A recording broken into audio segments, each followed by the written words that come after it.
दोस्तों, बीते कुछ सालों में जिस तरीके से एक विशेष समुदाय के खिलाफ नफरत फैलाने का काम किया जा रहा है, आप अगर नजर उठाकर देखेंगे, संभल से लेकर नागपुर तक तमाम जगहों पर हवा में जहर घोलने का काम किया जा रहा है।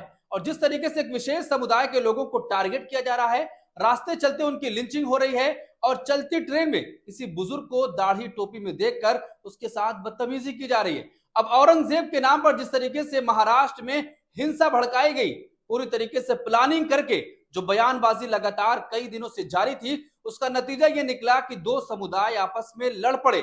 और उसके बाद अब जब पुलिस की कार्रवाई हो रही है, पुलिस पर सीधे तौर पर यह आरोप लग रहा है कि एक पक्षी कार्रवाई हो रही है।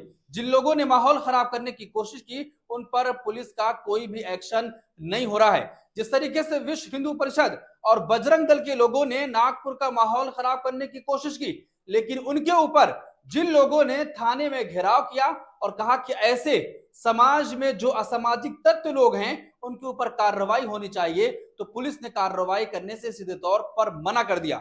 और जब वहां पर हालात तनावपूर्ण हो गए, तो एक विशेष समुदाय के लोगों को अब गिरफ्तार किया जा रहा है। एक लिस्ट आई है जिसमें 50 लोगों के खिलाफ एफआईआर दर्ज हुई है।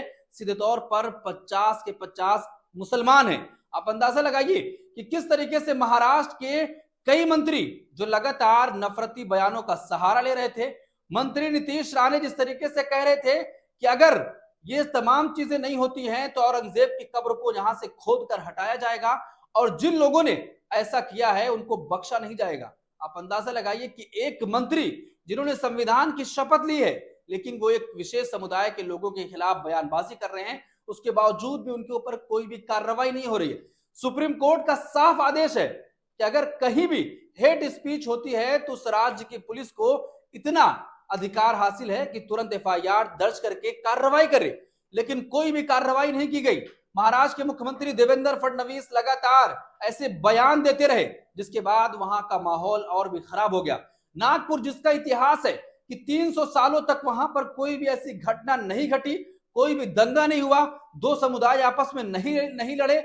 जो धरती बाबा साहेब की है, जहां पर संविधान को पूरी तरीके से लिखा गया, लेकिन अब उस धरती पर भी भारतीय जनता पार्टी के जो विश्व हिंदू परिषद और वीएचपी और बजरंग दल के लोग हैं, उन्होंने साफ तौर पर वहां का माहौल खराब करने की कोशिश की। लेकिन पूरे देश में एक ही पैटर्न कि अगर कुछ भी घटना होती है तो तमाम जिम्मेदारी एक विशेष समुदाय के लोगों के ऊपर डाल दी जाती है। मुसलमानों को फंसाया जाता है, पहले उन्हीं को प्रताड़ित किया जाता है, उन्हीं के घरों पर बुलडोजर चलाया जाता है और फिर उन्हीं को फंसाकर जेलों में भी डाला जाता है। अब ठीक उसी तरीके से महाराष्ट्र में भी हुआ है। 50 लोगों के खिलाफ एफआईआर दर्ज हुई है और उन 50 के 50 मुसलमान हैं। अब सबको जेल में अंदर डाला जाएगा। तस्वीर देखिए कि किस तरीके से बेड़ियों में बांध करके उनको ले जाया जा रहा है। तमाम के हाथों में रस्सी बंधी हुई है। आप अंदाजा लगाइए कि ऐसा लगता है कि कोई कुख्यात अपराधी हैं कि जिनको पुलिस ने पकड़ लिया है, अब उनको अंदर ले जाने की कोशिश की जा रही है। एक तस्वीर आपको जो कई दिनों से दिख रही होगी कि अगर किसी के ऊपर सिर्फ आरोप लगता है और कचहरी में पेशी के दौरान पुलिस और उसके साथ वकीलों की टीम किस तरीके से उन पर हमला करती है, यानी कि अब लगता है कि कोर्ट की कोई जरूरत नहीं है।